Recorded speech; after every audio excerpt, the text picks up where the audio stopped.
Muy bien, sophomore that got a muy position. bien.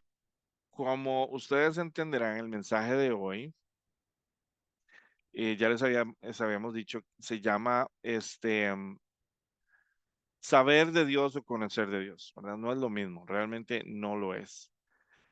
Para que nosotros podamos verdaderamente conocer a Dios, ahora vamos a verlo desde un ámbito de lo que nos dice la palabra, porque la misma palabra como guía, ¿verdad? Para nosotros, nos dice qué es lo que tenemos que hacer y cómo hacerlo.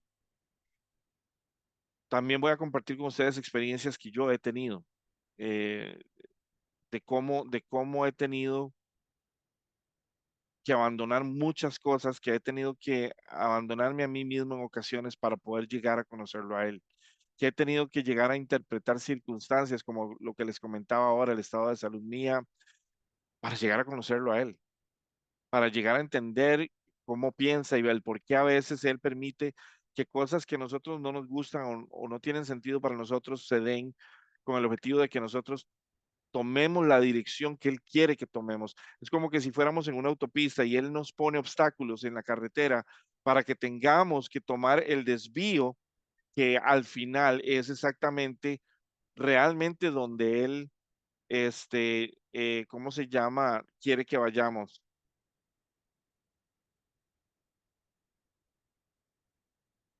Vamos a hacer un ejercicio bien rápido. Quiero que ustedes se pongan a pensar cuántas veces ustedes en su vida querían hacer algo.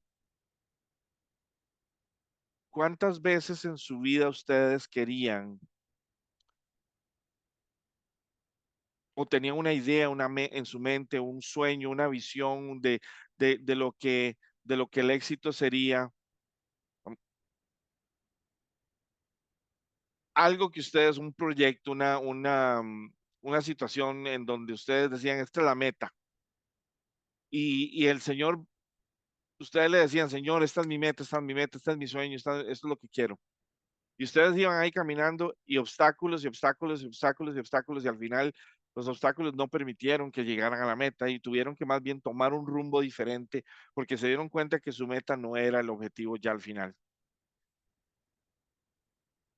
que lo que ustedes aspiraban, que lo que ustedes soñaban al final no era alcanzable, no era viable, no era razonable y terminaron tomando un desvío y después en ese desvío terminan encontrándose con el Señor o terminan viendo la manifestación de Dios en sus vidas y se llegan a dar cuenta, mira, tal vez esto era lo que Dios quería. Tal vez Dios permitió que eso sucediera para que yo al final estuviera bien, porque quizás algo, algo me podía haber pasado ahí, algo pudo haber sucedido ahí en donde yo hubiese tal vez perdido la vida, tantas cosas pudieron haber pasado. De hecho, hoy vi un video, me llegó un reel ahí en Instagram en donde literalmente decía, nunca podemos darnos cuenta de cuántas veces Dios nos ha salvado. Hablaba de un ángel, ¿verdad? El ángel de la guarda, pero en realidad, la realidad es que aun si un ángel está operando en nombre de Dios, es Dios el que está haciendo la obra y el que merece la gloria. Y este ángel o esta figura, ¿verdad? Era una persona caminando en la ciudad y literalmente iba interviniendo en la vida de todas las personas que se encontraban. Una señora que empieza a llover y entonces él pasa, hay una señora con un carrito y está saliendo a la lluvia y la señora estaba tan distraída con tanta cosa que tenía que llevar que no se había dado cuenta que el carrito estaba abierto y el chiquito se iba a mojar y él vino inmediatamente, le cerró la tapa, el techito para que el niño no se mojara y ella se quedó asustada viendo el techito porque ella no se dio cuenta que ella no lo hizo. Después, más adelante, un señor que iba caminando, iba muy apurado, seguro iba a llegar tarde a la reunión y el hombre iba apurado y apurado y apurado y frustrado con un semblante ahí bastante, bastante enojado. Y esta persona iba caminando y caminando y caminando y de repente el ángel lo agarra de su chaqueta en la parte de atrás y lo sostiene y lo frena y lo frena y lo frena y la persona toda enojada ya, pero ¿qué está pasando aquí? y literalmente en eso cae un televisor de arriba, a alguien se le vino el televisor de la ventana o lo botó, quién sabe qué, y el televisor cayó exactamente donde esta persona hubiera estado si el ángel no lo agarra o si esta persona no lo agarra. Y así un montón de escenas que me hicieron recordar un momento en donde el Señor me hablaba la semana pasada y me hacía entender que si nosotros pudiéramos entender la magnitud de las ocasiones en las que Dios ha tenido que intervenir en nuestras vidas y no nos hemos dado ni cuenta, si supiéramos, eso nos sería suficiente motivación para buscarlo y conocerlo y verdaderamente vivir en Él y entender cómo es que Él planea o desea nuestra vida, que nuestra vida sea. Porque nos damos cuenta de que si no es por Él, nosotros no podemos, no, es imposible. Así que quiero que leamos Juan 17:3, porque esto es prácticamente el tema central de todo esto, ¿no? Vamos a leer Juan 17:3.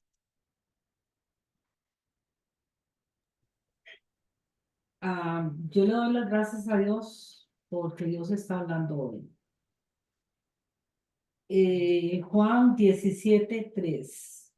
Esta vida, esta vida eterna la reciben cuando creen en ti y en mí. En ti, porque eres el único Dios verdadero, y en mí, porque soy el Mesías que tú enviaste al mundo. Amén, amén, Dios está hablando hoy, Jerry, definitivamente. amén. Gracias, Señor. Y la manera de tener vida eterna es conocerte a ti. Vean qué interesante esto. Esto es tan profundo. Aunque es una frase muy simple y muy corta, es enormemente profunda. Es una frase que nos resume de qué debe tratarse nuestra vida en un contexto de tiempo sin límites, eterno. Y la manera de tener vida eterna es viviendo en Él, conociéndolo a Él, es conocerlo a Él. No solamente habla a Él del único Dios verdadero, sino a Jesucristo su Hijo, porque la única manera de llegar al Padre, no hay otra, ¿ok? Por más que nuestro deseo humano del bienestar de otros nos haga pensar de que tal vez a través de otros intermediarios se pueda llegar al Padre, que otros intermediarios intercedan por nosotros, no existe otro intermediario delante del Padre que no es Jesucristo su Hijo. Porque ese es el plan de Dios. Si tuvieran que haber otros intermediarios, entonces no era necesario que Jesús viniera. Así de sencillo, así de clave es esto. La magnitud de Jesucristo hace que cualquier otro intermediario sea innecesario y totalmente descalificado. Si no tuviéramos a Jesucristo, ahí sí tenemos que tener muchos intermediarios, muchos, pero Jesucristo es suficiente. Y esto lo dice el Padre, esto lo dice el Hijo, lo dice la palabra. Nadie puede venir al Padre si no es a través de el Hijo. Ese es el propósito de Dios, que conozcan al Padre a través de su Hijo, que su Hijo representa al Padre en un contexto humano, en un contexto terrenal, viviendo lo que usted y yo vivimos, o vivió lo que usted y yo vivimos hoy. Y muchos dirán, sí, pero no es lo mismo vivir hace 2000 años que vivir ahora. En el contexto tal vez de la historia, tal vez no, pero todos los puntos de la humanidad, todas las manifestaciones de una humanidad, él las vivió como ser humano. Él no tenía el poder, digámoslo de esta manera, él no tenía la libertad de ejercer el poder de Dios, aunque él era Dios, Él no tenía la libertad de ejercer su poder de Dios como él quisiera en el momento en el que él quisiera. Él siempre estuvo sujeto a la dirección del Padre. Siempre, siempre estuvo sujeto. Él vino a cumplir todas y absolutamente todas las profecías que se dijeron del Mesías en el Antiguo Testamento al pie de la letra, todas, y las cumplió. Y a través de ese ejemplo, él viene y dice, el Padre es a quien ustedes tienen que ir. Tanto es así que nos enseñó a orar, Padre nuestro que estás en el cielo, santificado sea tu nombre. Venga a nosotros tu reino. Hágase, Señor, tu voluntad aquí en la tierra como en el cielo. Y ustedes se conocen la oración. Cuando Jesús nos enseñó a orarle al Padre, es porque el Padre es el enfoque de todo a través de Él. Y lo más hermoso de esto es que conocer a Dios es tener una relación con Dios, un vínculo con Dios, no tener a Dios como una religión o una alternativa o un amuleto o una creencia a la que vamos solo cuando algo malo pasa. Dios no es un Dios bombero para que nos esté salvando de los incendios que este mundo y esta vida nos van a provocar. Sí, los permite, pero porque está llamando tu atención, porque te está mostrando de que por ti mismo no puedes, que sin Él es imposible, que Él es la fuente de tu fuerza, Él es la fuente de tu fe, Él es la fuente de tu alegría, de tu sabiduría, de tu conocimiento, de tu entendimiento, Él es la fuente de todo. Y todo se rige a partir de una relación, un vínculo con Él. Yo no puedo verlo de otra manera porque inclusive Él utiliza la imagen del matrimonio como un ejemplo de una pareja que está unida, de una pareja que está, que se conocen íntimamente. Nosotros tenemos que ser la novia, tenemos que vivir conociendo y entendiendo y sabiendo lo que el novio busca de nosotros, en lugar de nosotros trazar nuestro propio camino separado de Dios, ay, que cuando sí necesitamos vamos a donde Dios. Dios no es un Dios de la lámpara, en donde, si bien es cierto, Él dice, pedido se os dará. Pero ustedes creen que Dios no ve el corazón, ustedes creen que Dios no ve si eso que estamos pidiendo más bien nos va a alejar de Dios, nos va a distraer de Dios, va más bien a impedir que tengamos más fluidez espiritual y más bien seamos más carnales. Él no va a conceder los deseos de tu corazón si los deseos de tu corazón no están en línea con los deseos de su corazón. ¿Y cómo van a estar los deseos de nuestro corazón en línea con los de Él si no lo conocemos?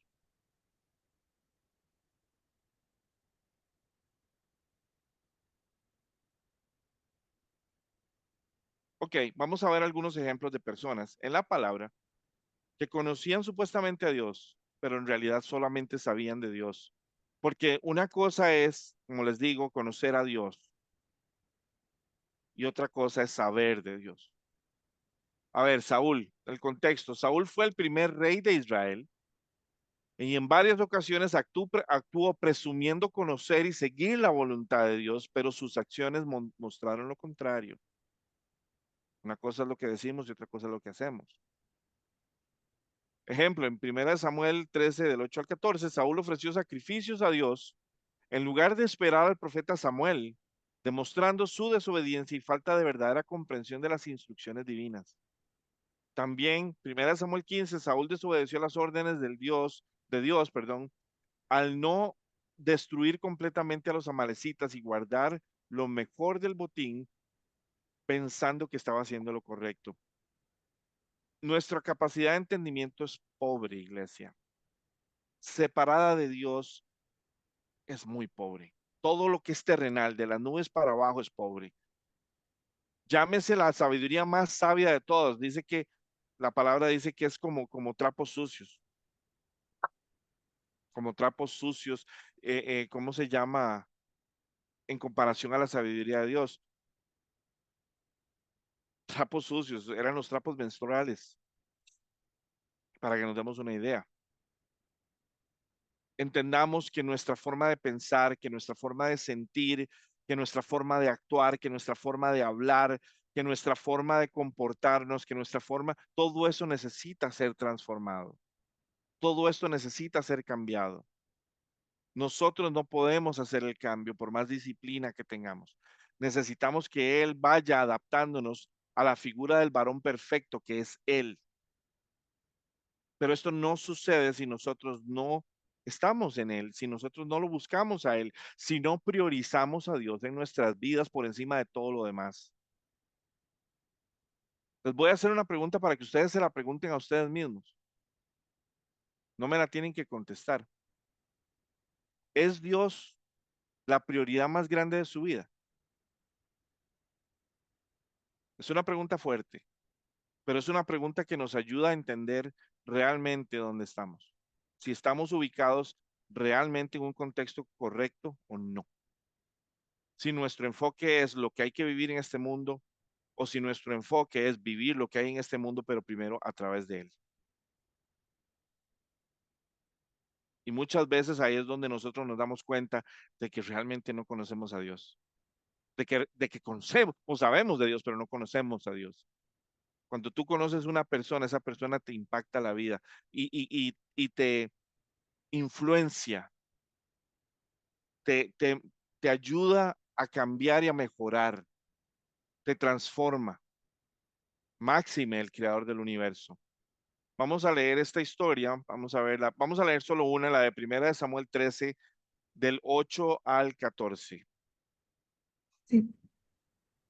Y él esperó 7 días conforme al plazo que Samuel había dicho. Pero Samuel no veía a Gilgal, y el pueblo se le desertaba. Entonces dijo Samuel: traedme holocausto y ofrendas de paz. Y ofreció el holocausto.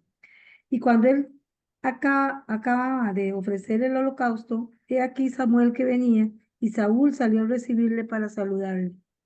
Entonces Samuel dijo: ¿qué has hecho?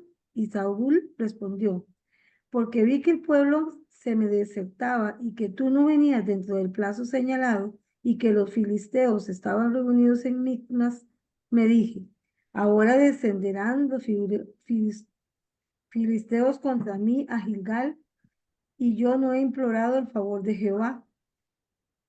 Me esforcé pues y ofrecí holocausto. Entonces Samuel dijo a Saúl: locamente has hecho.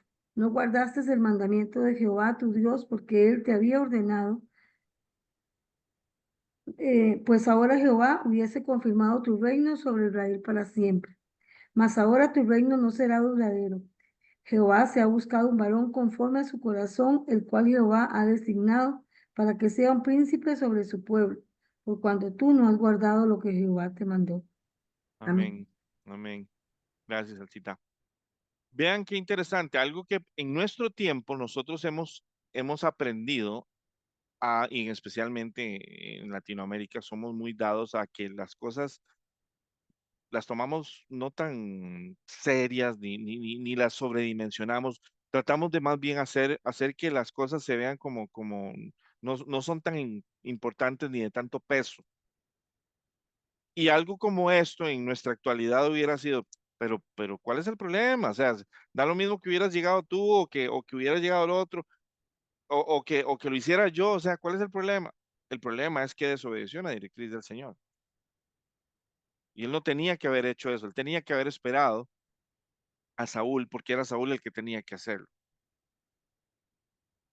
Y el problema con esto, iglesia, es que cuando Dios nos da parámetros en la vida, cuando Dios nos dice, esto es lo que hay que hacer, o esto es lo que quiero que hagas, hay que hacerlo, hay que esperar. En ocasiones el Señor va a hacer cosas, o a veces no te va a decir nada. Y esto es un ejemplo muy grande de eso. A veces no te va a decir nada durante mucho tiempo. Y eso, cuando Dios no habla, la gente se desespera. Y la gente entonces empieza a tomar decisiones por su cuenta. Ora al respecto y le dice, bueno, hey, Señor, yo espero que tú respaldes mi decisión, pero yo tengo que tomar una decisión. Y tal vez lo que Dios quiere es que usted no tome una decisión. Tal vez lo que Dios quiere es que usted espere en el Señor. El Señor a veces nos quiere llevar a un nivel de paciencia, de calma, de totalmente lo opuesto a lo que estamos produciendo en el momento. Y el Señor lo busca de una manera difícil. Él permite que estas cosas sucedan. ¿Con qué objetivo? Con que nuestra naturaleza humana salga a flote. Nuestra impaciencia, nuestra necesidad de que todo sea ya, en especial en una cultura como la nuestra hoy, en donde todo tiene que ser para ayer. Dios no funciona así. Y tenemos que adaptarnos a Dios, no Dios a nosotros. Es muy importante que entendamos esto. Si Dios nos da una directriz o no nos dice nada, igual hay que esperar hasta que Él se manifieste. Pero Jerry, es que y hay que tomar una decisión porque eso y el otro. El Señor sabe lo que está haciendo. Nosotros no podemos ver el futuro, nosotros no podemos saber el porqué del atraso. Lo que sabemos es que si Él lo está trazando, que si Él se está manifestando, Él sabe lo que está haciendo, nosotros no tenemos la foto completa. Confiemos en el Señor. Aprendamos al por qué hace estas cosas. De nuevo, muchas veces van a ser explicables, otras veces no van a ser explicables, pero lo que nos llevan es a una decisión de confiar, entendamos o no. Yo confío a ciegas. Cuando usted decide confiar a ciegas, usted está cimentando su fe sobre la roca.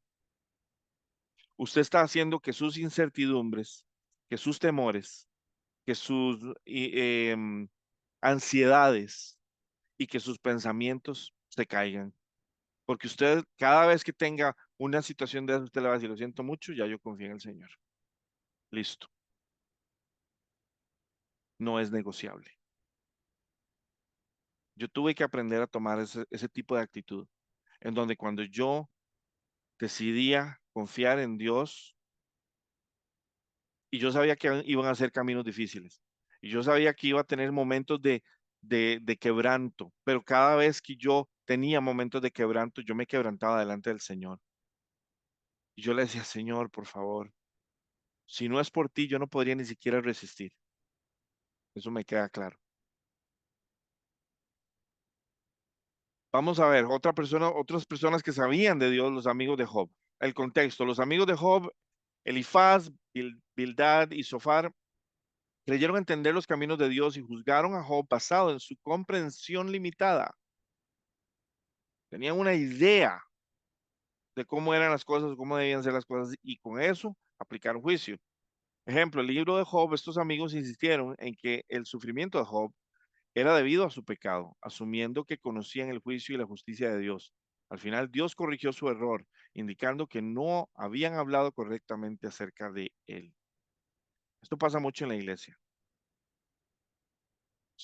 Pasa muchísimo en la iglesia. Desafortunadamente hay personas que creen, que piensan, que saben y se sienten que saben y emiten criterios erróneos. ¿Para qué? ¿No es mejor orar por esa persona?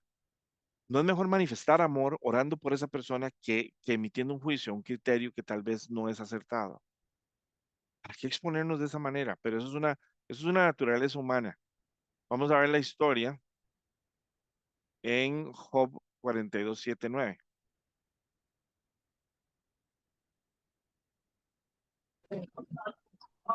Dice, después de que el Señor terminó de hablar con Job, le dijo a Elifaz el termita, estoy enojado contigo y con tus dos amigos porque no hablaron con exactitud acerca de mí como lo hizo mi siervo Job.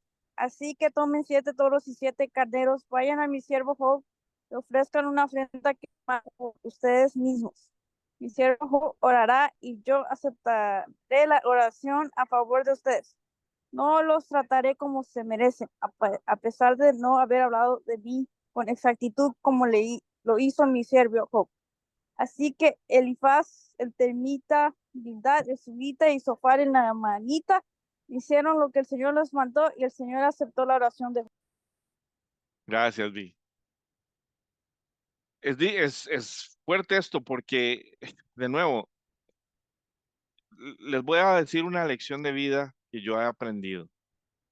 Yo no juzgo a nadie, no soy quien para hacerlo. A mí no me toca em, juzgar, a mí me toca amar, a mí me toca hablar de Cristo, a mí me toca apuntar a Cristo, a mí no me toca juzgar, a mí no me toca decir el por qué a una persona le está pasando qué,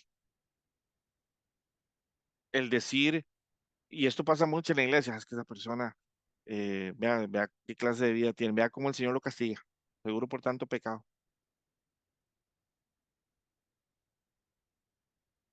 Eso es tan terrible, o sea, eso es tan, tan malo, que vean cómo el Señor los mandó a ellos a, a hacer holocausto de perdón, y él dijo, no los trataré como se merecen por haber abierto la boca. Aquí habían personas que creían saber quién era Dios. Y esto es terrible, esto, iglesia, en serio, esto no es el carácter de Dios, esta no es la personalidad de Dios, me refiero la de ellos, reflejado en ellos. Un cristiano espiritual no juzga, discernir es otra cosa. Si en el espíritu uno discierne que esa persona está pasando por algo y uno siente decirle, uno va a decirle con amor, uno va a decirle porque uno siente el llamado de Dios para decirle a esa persona con el objetivo de que esa persona sea libre, se arrepienta y se vuelva al Señor. Pero eso es muy diferente a, a uno creer que sabe y emitir juicio. Cuidémonos de eso, por favor, porque eso, lejos de traer bendición, nos aleja de Dios, nos aleja mentalmente de comprender y entender realmente y de conocer realmente quién es Dios. Vamos a ver otra persona, los fariseos y los saduceos, el contexto. Durante el ministerio de Jesús, los fariseos y saduceos eran líderes religiosos que creían conocer a Dios y seguir su ley. A ver, ellos eran los representantes del reino de Dios aquí en la tierra. El día de ayer en el tabernáculo, en la otra reunión a la que yo asisto, me tocaba hablar de esto y decir, ok, imagínense ustedes los líderes, los representantes del reino de Dios en la tierra, no pudieron reconocer a su Mesías, número uno, y más bien lo llamaban brujo, lo llamaban poseído, hijo del diablo,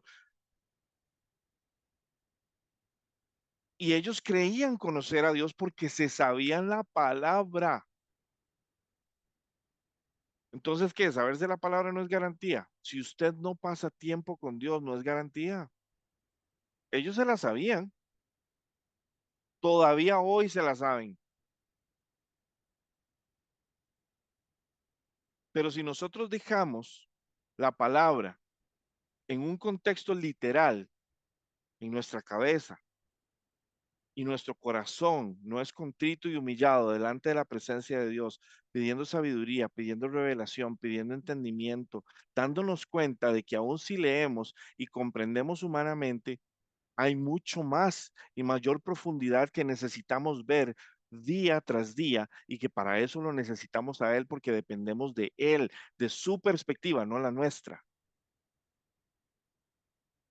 Estos hombres vivieron a Jesús, lo tuvieron enfrente y no lo reconocieron. En varios pasajes del Nuevo Testamento, por ejemplo, Mateo 23, Jesús los reprende por su hipocresía y falta de verdadero conocimiento de Dios.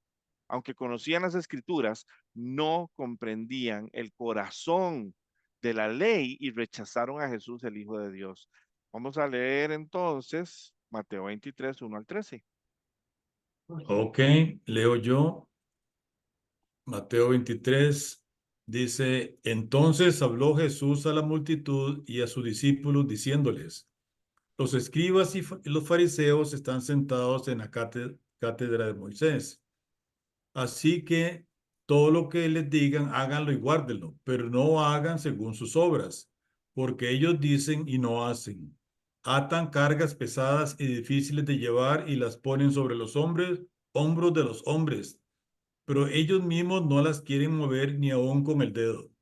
Más bien hacen todas sus obras para ser vistos por los hombres. Ellos ensanchan sus filacterías y alargan los flecos de sus mantos. Aman los primeros asientos en los banquetes y las primeras sillas en las sinagogas, las salutaciones en las plazas y el ser llamados por los hombres Rabí, Rabí. Pero ustedes no sean llamados Rabí, porque uno solo es su maestro, y todos ustedes son hermanos. y no llamen a nadie su Padre en la tierra, porque su Padre que está en los cielos es uno solo. Ni los llamen guía, porque su guía es uno solo, el Cristo. Pero el que es mayor entre ustedes será su siervo, porque el que se enaltece será humillado, y el que se humilla será enaltecido. Ay de ustedes, escribas y fariseos hipócritas, porque cierran el reino de los cielos delante de los hombres, pues ustedes no entran ni dejan entrar a los que están entrando. Amén. Amén. Hasta el 13, ¿verdad? Sí, sí, sí, sí. Esta escritura es fortísima, es verdaderamente impactante. Jesús le está hablando a los representantes del reino, a los que acarrean la misión de dar a conocer el corazón de Dios al pueblo. Lejos de eso, establecen reglas y como dice, me encanta la la primera parte donde Jesús les dice, por lo tanto, practiquen y obedezcan todo lo que les digan. O sea, ellos van a hablarles de palabra, hagan lo que la palabra dice. Sin embargo, no sigan su ejemplo, porque ellos dicen una cosa y hacen otra. Aplastan a la gente bajo el peso de las exigencias religiosas. Como que les suena a veces eso. El cristianismo a veces es así.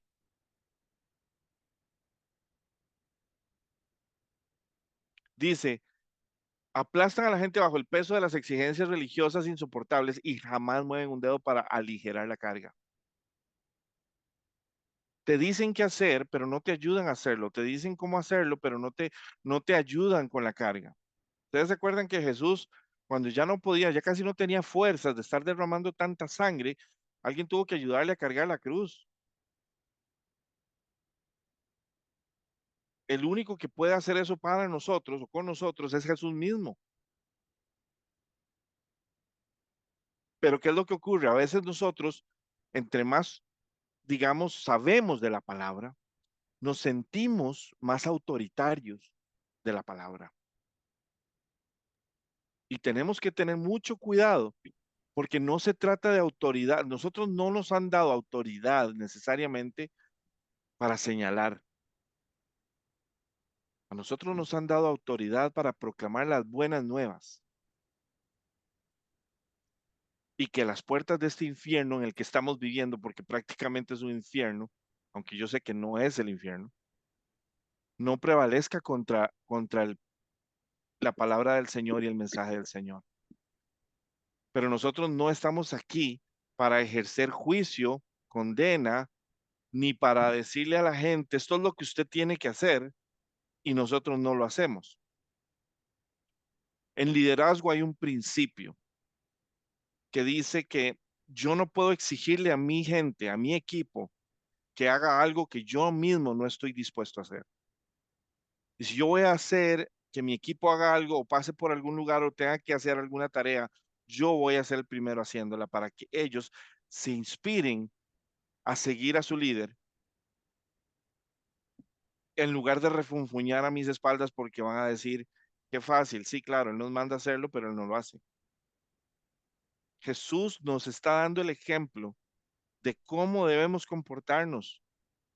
Jesús fue el primero que dijo, ok, van a juzgar a esta mujer, está bien, que tire la primer piedra, el que esté libre de pecado, nadie la tiró.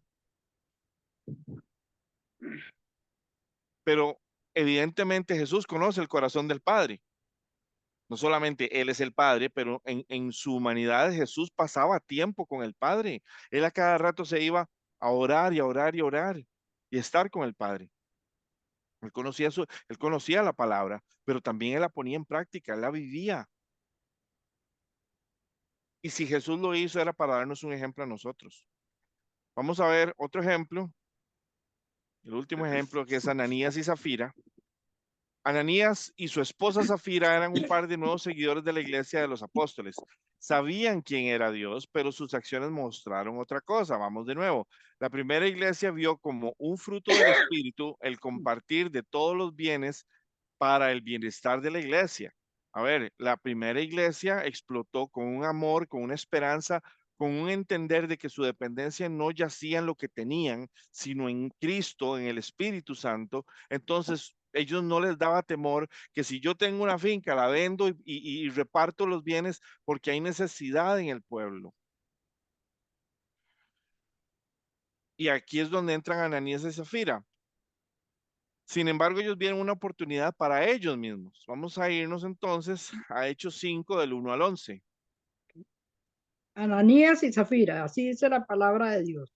Amén. Pero cierto hombre llamado Ananías, con Zafira su mujer, vendió una heredad y sustrajo el precio, sabiéndolo también su mujer. Y trayendo solo una parte, la puso a los pies de los apóstoles. Y dijo Pedro, Ananías, ¿por qué llenó Satanás tu corazón para que mintieses al Espíritu Santo y sustrajeses del precio de la heredad?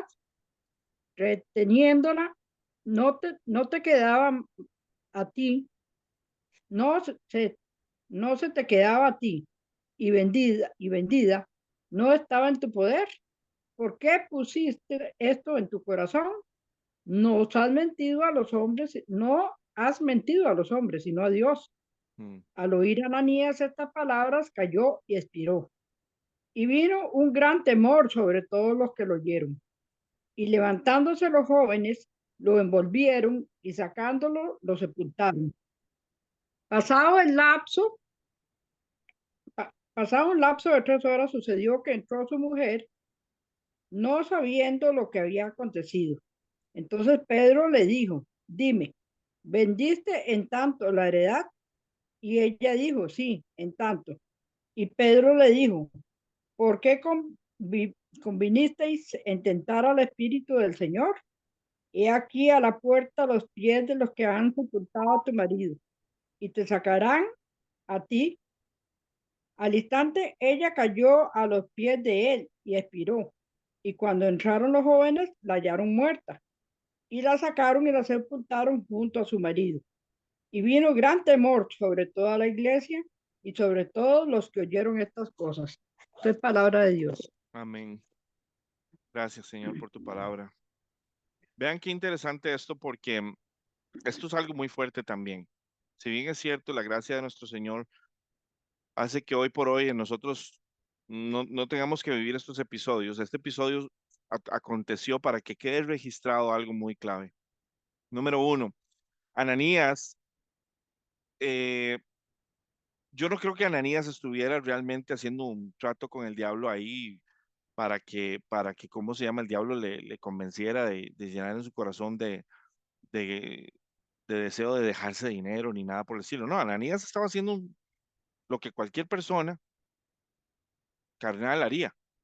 Vio el dinero y dijo, no, ¿para qué lo voy a dar todo? Mejor doy una parte, me dejo yo otra y por aquello, ¿verdad? Yo creo que un 90% de la humanidad pensaría así, si no más. Estoy siendo generoso con esos porcentajes. Incluso con su esposa, o sea, la ayuda idónea de Ananías no lo corrigió, no le fue como que le dijo, mira, no, seamos justos, el Señor es de quien dependemos. No, simplemente decidieron darle una porción y ya está. El Espíritu Santo entonces le da revelación a Pedro sobre lo que ellos habían hecho. Ustedes se imaginan que Dios nos desenmascarara nuestros errores cada vez que cometemos un error, cada vez que actuamos contrario a la voluntad de Dios. Yo creo que no bastan muchos ejemplos de algo así como para que nosotros verdaderamente nos demos cuenta de que o que cambiamos o cambiamos, pero viene Pedro y le dice, le mentiste al Espíritu Santo y te quedaste con una parte del dinero. La decisión de vender o no la propiedad fue tuya. O sea, tú decidiste donar esto. Dice, y después de venderle el dinero también era tuyo para regalar o no. ¿Cómo pudiste hacer algo así? No nos mentiste a nosotros, sino a Dios. Ahora, vean qué interesante, el mundo hoy está así, el mundo piensa así, el mundo dice, no, ¿para qué les voy a dar todo? Les doy una porción. Esa es la forma en la que el mundo se maneja hoy.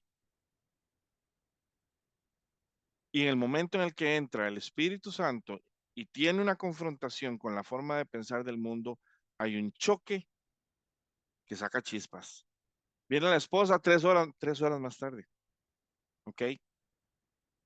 Y sigue resaltando la mentira y cae igual muerta, ¿verdad? Ellos creían que estaban haciendo bien, ellos creían que estaban sirviendo al Señor, ellos creían que no se iban a enojar, o sea, que era de su decisión, era su dinero, pero en su corazón ellos pusieron la avaricia, la codicia, por encima del servicio y por encima de la confianza a Dios. Y les voy a decir algo, esto es lo que va a experimentar el mundo. El mundo va a experimentar una sacudida tan fuerte que va a exponer el corazón de todas las personas.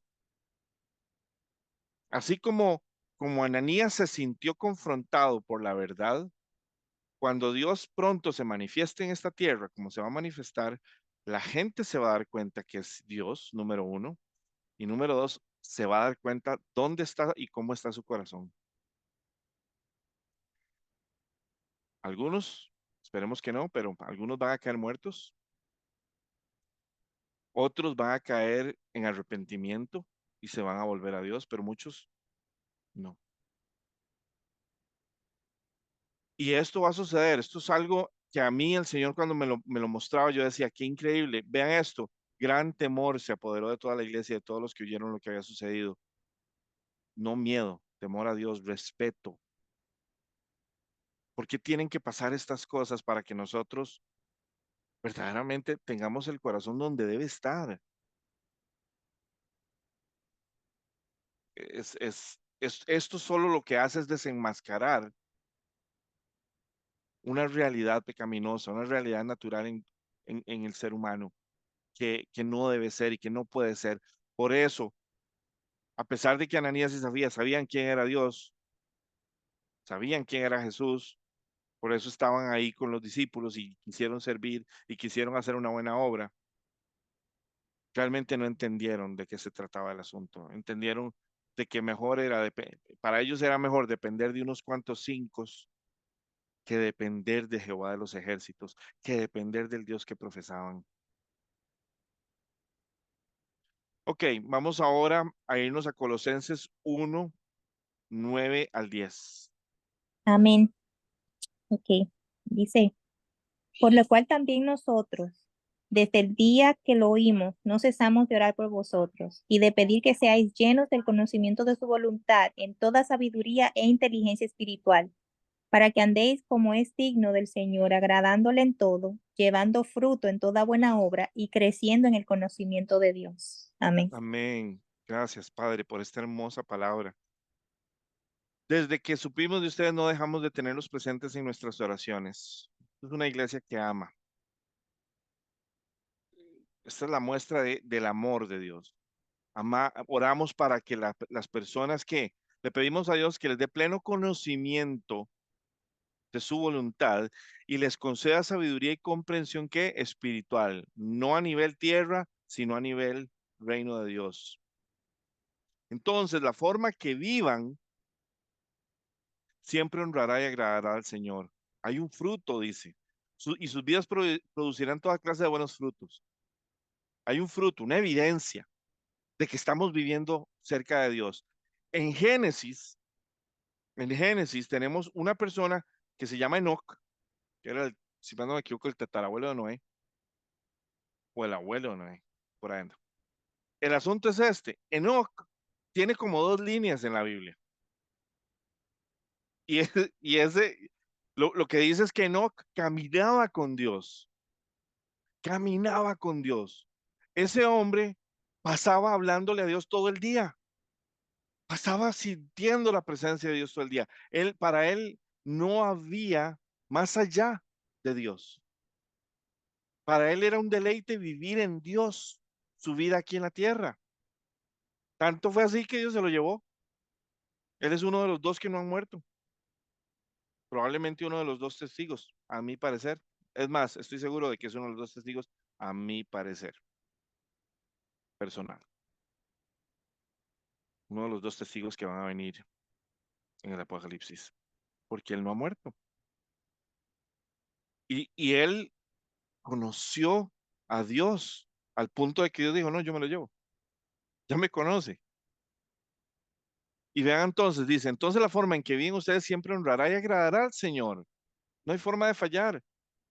Claro, vamos a cometer errores, está bien, pero nuestro corazón está en sintonía con Dios, lo cual hace que el arrepentimiento sea la medicina inmediatamente. Yo no creo que aquí nadie no tome medicina cuando se siente malo, cuando ha hecho algo o cuando está experimentando algo que necesite cura, ¿no?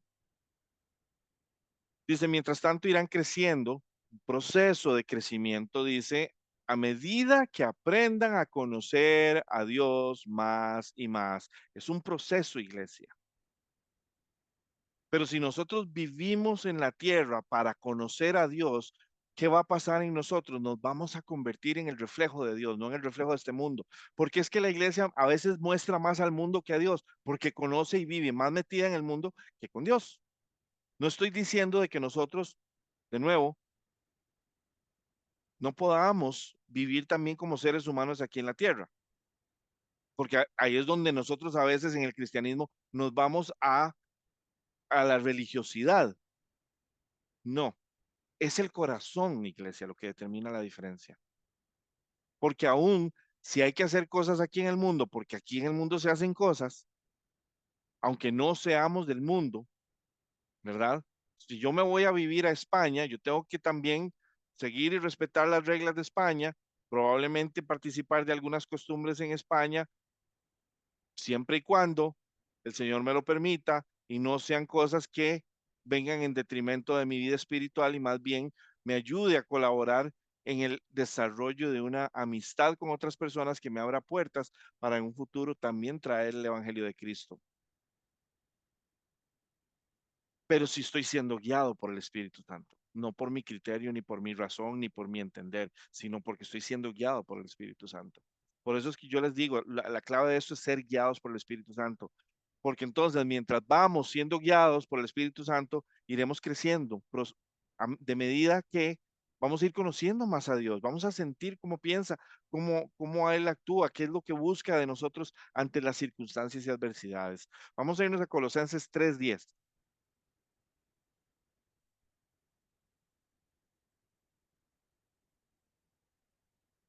Vamos a ver quién tenía Colosenses 3:10. No me acuerdo. Carmencita.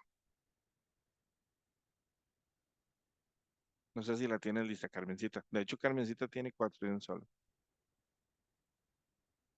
Te voy a pedir para que quites el micrófono, Carmencita, porque lo tienes muteado.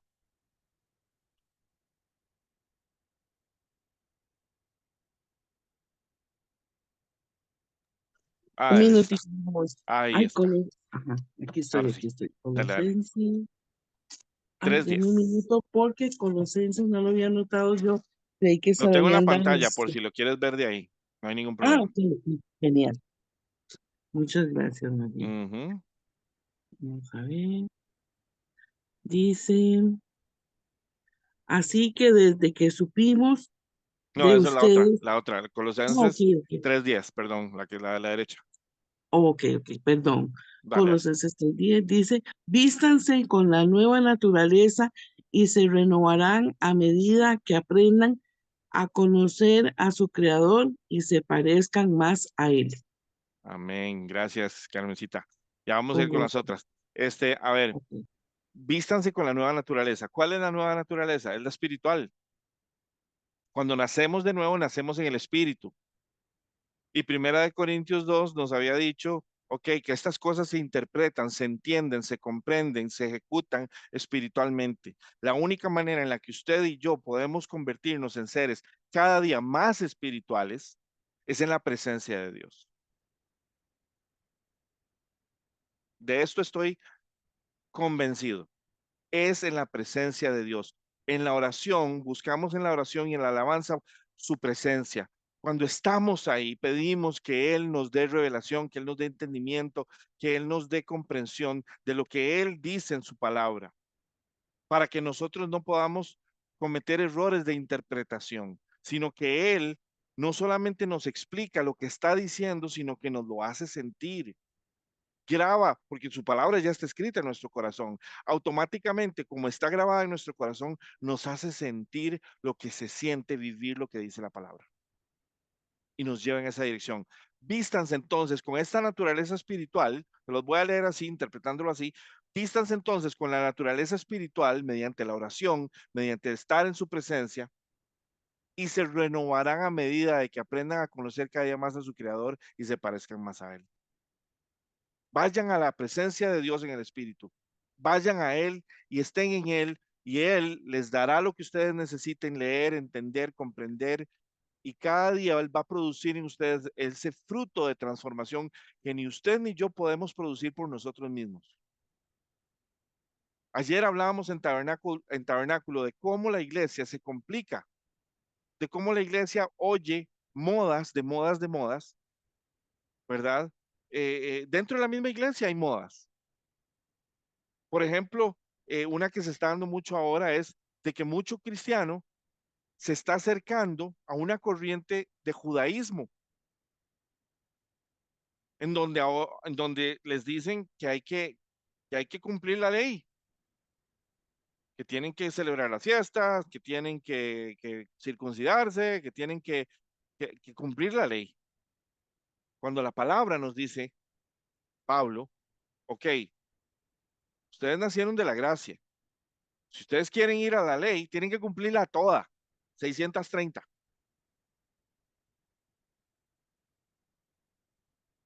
Y si nos vamos a Hechos, Hechos nos dice que el pacto, que no tenía poder porque era un pacto decadente, era un pacto que estaba ahí, era el pacto de la muerte, que era el de la ley, estaba ahí con el objetivo de simplemente mostrarle al ser humano lo que era malo para que entendiera que no tenía que hacerlo y entonces se volviera a Dios al darse cuenta de que esa maldad era su maldad y que la única forma de quitar esa maldad de sí mismos era viendo y buscando y viviendo a Dios y siendo obediente a Dios bajo las reglas que Dios había establecido.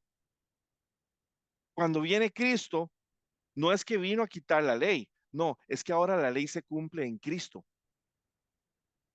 El Señor lleva la ley a un contexto espiritual porque sabe que en nuestra humanidad, así como Israel, no lo podemos lograr. Nuestra humanidad es impotente, es incapaz, es corrupta. Entonces tenemos que ser transformados al Espíritu para que ahora a través de Él y en sus fuerzas, nosotros podamos convertirnos en verdaderamente la iglesia para la cual fuimos creados, la iglesia que somos en Cristo. No en carne, no en sabiduría humana, nada tenemos que, es más, no es ni siquiera por nada de nosotros, todo es por Él, por lo que Él ha hecho, por lo que Él está haciendo y por lo que Él hará. No es con espada ni con ejército, sino por su Santo Espíritu, desde la canción. Ah, Santo Señor, gracias Padre. Gracias Señor, porque tú nos quitas los obstáculos, nos das la sabiduría y el entendimiento, tú nos das, Señor, la guía, nos alumbras el camino, Padre. Y a veces nosotros mismos ponemos las pesas que nos hunden sin darnos cuenta, creyendo que estamos haciendo lo correcto. Mas tú, Señor, eres el que quita esas pesas, porque tu palabra lo dice, donde está el Espíritu de Dios, ahí hay libertad. Tú buscas que el cristiano sea libre de todas las estructuras, de todos los conceptos humanos, de todas las interpretaciones y que solamente viva siendo transformado por el Espíritu Santo en tu perspectiva, Señor. Y que cada día nos parezcamos más a la imagen del varón perfecto, como dice Colosenses 3:10. Como a veces cuesta que la iglesia entienda esto. Es como que hay un velo, como que están tan acostumbrados a las estructuras y a los sistemas que ya han establecido, que esto parece fantasía y en realidad la realidad del Espíritu. Es la realidad que Cristo buscó desde el día uno. Y cada vez que leo la palabra y cada vez que veo lo que Jesús ha hecho y lo que la misma palabra dice, apunta a la misma dirección. Es acerca de Él, no es acerca de nosotros. Vamos a leer Oseas 6:3.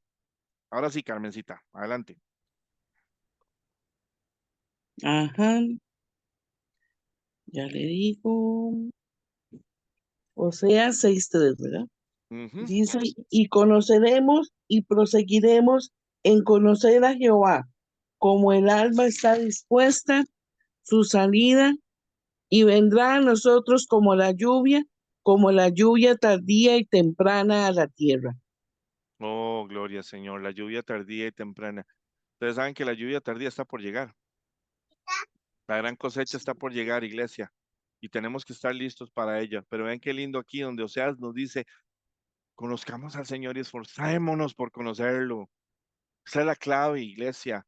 Les voy a decir algo de todo corazón. Entre más conocemos a Dios, menos cometemos errores. Más nos damos cuenta de cómo Él interviene en nuestras vidas y nos cambia. Vivimos más en paz. Vivimos más confiados a partir de no de lo que estamos viviendo, ni de lo que vamos a vivir, sino de lo que Él es y Él representa, porque nos damos cuenta del nivel de control, del nivel de detalle, del nivel de perfección que Él tiene sobre todas las cosas. Vámonos ahora sí, Efesios 1:17. Casi terminamos. Dice, para que el Dios de nuestro Señor Jesucristo, el Padre de gloria, os dé espíritu de sabiduría y de revelación en el conocimiento de Él. Amén. Vean cómo el Señor nos habla, nos dice, pido que Dios, nuestro Señor, que el Dios de nuestro Señor Jesucristo, el Padre glorioso, les dé espíritu de sabiduría y de revelación para que lo conozcan mejor. La clave de todo esto es conocerlo a Él. Si usted conoce a Dios, usted deja de ser la persona que ha sido en su carne. Pero si usted solo sabe de Dios, usted va a seguir siendo usted. Así de sencillo. Pero de nuevo, es un proceso. Esto no es en 2 o 3 meses, esto no es un curso intensivo, pero los cambios se notan, se sienten y se perciben. Vamos a irnos a Proverbios 1:7. El principio de la sabiduría es el temor de Jehová. Los insensatos desprecian la sabiduría y la enseñanza. Amén. Esta versión dice, el temor del Señor es la base del verdadero conocimiento. Cuando conocemos a Dios, nos damos cuenta de quién es Él y nos damos cuenta de la reverencia, del respeto, de la confianza, nos damos cuenta de quién estamos hablando. Y de ahí, y nuestra fe, les voy a decir algo, nuestra fe no es aquel saco de papas que tenemos que levantar con todo el esfuerzo todos los días. No, nuestra fe se convierte en quien somos. Somos gente de fe. Pero somos gente de fe porque ya lo conocemos, porque sabemos de quién estamos hablando. Ninguno de ustedes puede hablar de alguien que no conoce. Ninguno de ustedes puede sentir confianza de alguien que no conoce. Y sí, nos hemos dedicado mucho a la palabra, a saber de Dios.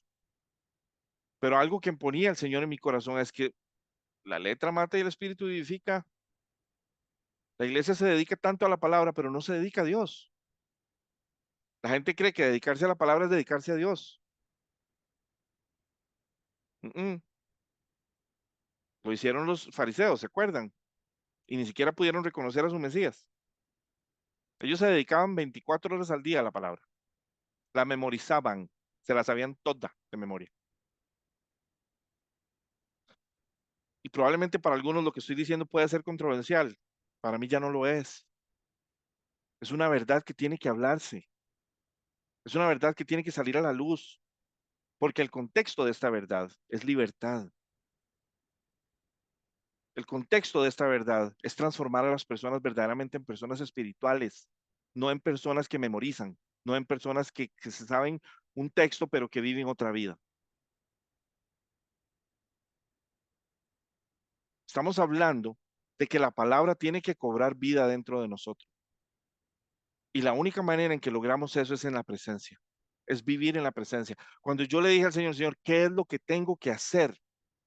Él me dijo, tienes que vivir en mi presencia 24 horas al día. Entonces la lucha se convirtió contra mí mismo.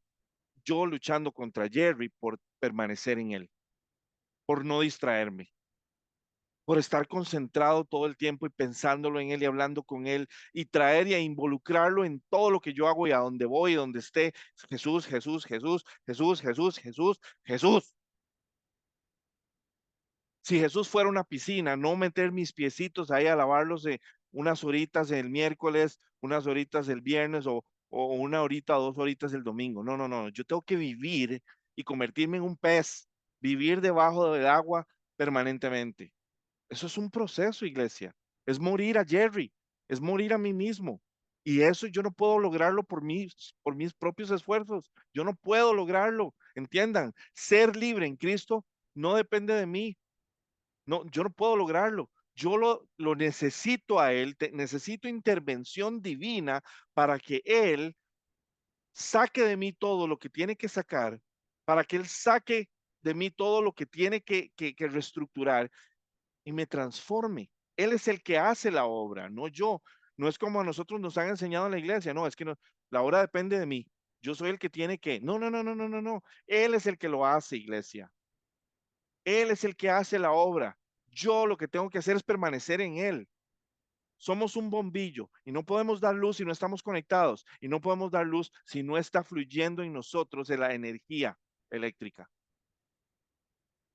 ¿De qué le sirve a un bombillo estar conectado pero no fluir en él? No da luz. Y muchas personas creen que con solo estar conectados ya. No, y están apagados.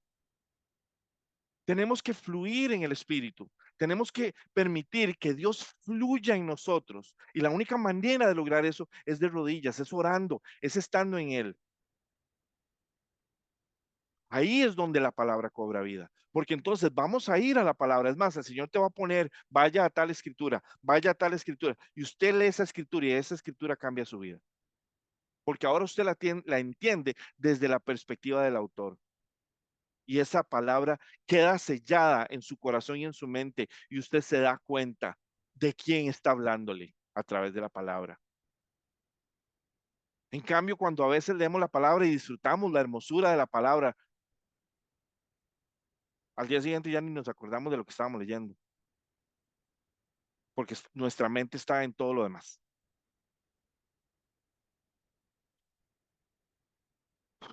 Vamos a irnos a las últimas dos, si más no me equivoco, Proverbios 2, del 1 al 6.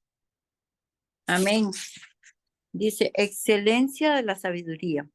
Hijo mío, si recibes mis palabras y guardas en ti mis mandamientos, haciendo estar atento tu oído a la sabiduría, si inclinas tu corazón a la prudencia, si invocas a la inteligencia y pides que la prudencia te asista, y la buscas como si fuera plata y la examinas como a un tesoro, entonces entenderás el temor de Jehová y hallarás el conocimiento de Dios, porque Jehová da la sabiduría y de su boca proceden el conocimiento y la inteligencia. Voy a leer esta versión, por si no les quedó claro, iglesia. Hijo mío, si recibes mis palabras y atesoras mis mandamientos dentro de ti, tu corazón, prestando oído a la sabiduría e inclinando tu corazón al entendimiento. Eso de inclinar el corazón a tu entendimiento, al entendimiento significa que nos hemos dado cuenta de que por más que leamos, no entendemos, o sea, no podemos dimensionar la magnitud de Dios y que necesitamos venir a Él para que Él nos explique. Ahí yo inclino mi corazón cuando yo me postro en su presencia, porque Él es el entendimiento. Sí, si clamas por discernimiento, ¿por qué tenemos que clamar por discernimiento? Porque no lo tenemos. En el mejor de los casos, lo poco que vamos a entender de la palabra es un contexto muy humano.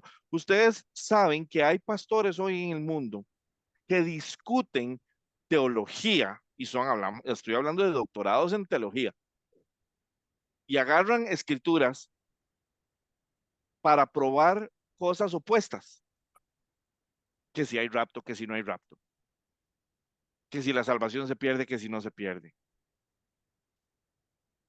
Es exactamente como cuando Pablo le decía le escribía, no recuerdo cuál era la carta exactamente en este momento, pero que la gente le decía, "Oh, yo sigo a Apolos y yo sigo a Pablo". ¿Quiénes somos? O sea, ¿en qué están pensando? Ahí es donde nos damos cuenta en qué está la mentalidad humana. Muchas veces, inclusive durante el caminar de Jesús con los discípulos, nos damos cuenta de la mentalidad humana versus la mentalidad del reino de los cielos. Vean en Juan 3 la conversación de, ¿cómo se llama? La conversación que tiene Jesús con Nicodemo. Contexto reino de los cielos versus mentalidad humana, terrenal. Y ustedes me dirán, sí, Jerry, somos seres humanos. Claro que somos seres humanos, yo lo sé. Es precisamente evidenciar nuestra impotencia, nuestra discapacidad mental para comprender los misterios de Dios, lo que nos debería hacer ir a buscarlo a Él para que Él, siendo la fuente de toda la sabiduría y el conocimiento, nos dé a nosotros las herramientas para entender lo que Él quiere decir, como Él quiere decirlo, cuando Él quiere decirlo. Él es la fuente. Si yo soy el bombillo y Él es la electricidad, yo me conecto con Él para producir electricidad a través mío, voy a brillar. Pero ¿saben qué es lo bonito de un bombillo? El bombillo brilla, ¿verdad? Pero en realidad lo que está brillando es la electricidad, no el bombillo. El que brilla es él, no yo. Él está brillando en mí, pero la gente lo ve a él. Porque de lejos lo que se ve es la luz, no que lo está provocando.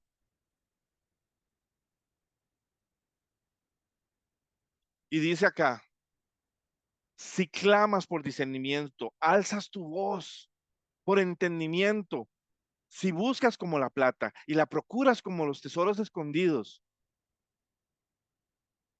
Claro, en el contexto nuestro, de estos tiempos, ¿verdad? Si buscas a Dios como $1 billón, ¿verdad? Y los guardas para que no te los roben, ¿verdad? Y la procuras como a tesoros escondidos. Entonces entenderás el temor del Señor. Y les voy a decir una cosa, no hay nada más hermoso y más, no hay respaldo para el cristiano más grande que el temor de Dios. No existe. Y cuando me refiero a respaldo, me refiero a que cuando nosotros tenemos el temor de Dios en nosotros.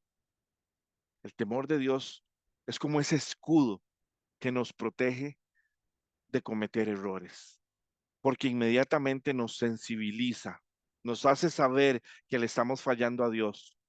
Fue lo que debieron haber tenido Ananías y Zafira, pero no lo hicieron, no lo tenían, no conocían a Dios, no tenían temor de Dios. Y hallarás el conocimiento de Dios, porque el Señor da la sabiduría, de su boca proceden el conocimiento y el entendimiento. Usted y yo tenemos dos alternativas. O conocemos y sabemos por nuestro propio esfuerzo, o conocemos y sabemos en Él, a través de Él. Nosotros escogemos. Vamos a 2 de Pedro 3:18 para terminar.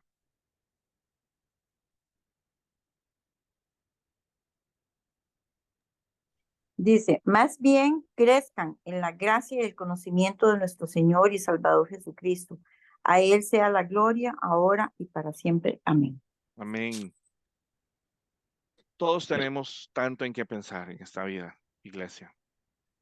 Y créanme que las cosas no se van a poner más fáciles, porque así está escrito y hacia eso es hacia dónde vamos. Es como vivir en un embudo. Por más que vivamos en la parte ancha, sabemos hacia dónde vamos. Y tenemos que entender que eso es así con un objetivo muy claro.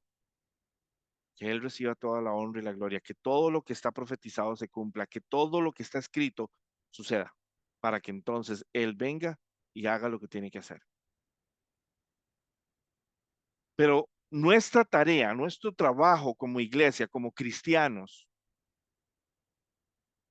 a veces yo siento de que nosotros hemos creado en la congregación y el servicio en la iglesia nuestro llamado, el servir en la iglesia, el ir a reunirnos y a tomar café con cristianos, nuestro llamado. Y les voy a decir una cosa, ese no es nuestro llamado.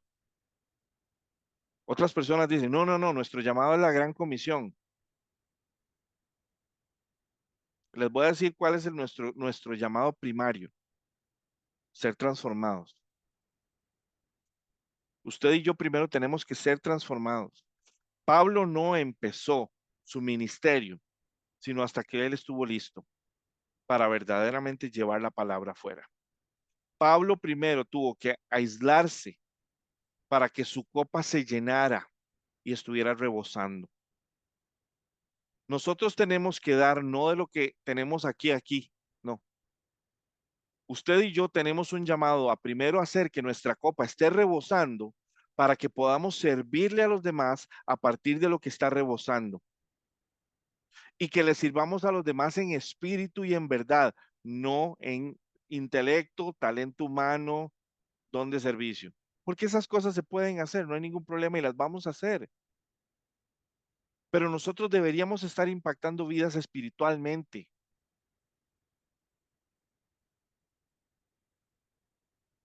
Usted y yo no podemos impactar a nadie espiritualmente si no estamos en el espíritu. Les voy a ser muy honesto y muy transparente. Yo no podría estar haciendo esto que estoy haciendo ahorita si yo no buscara con todo mi corazón a Dios para que Dios elimine a Jerry de la foto y sea Dios el que me use.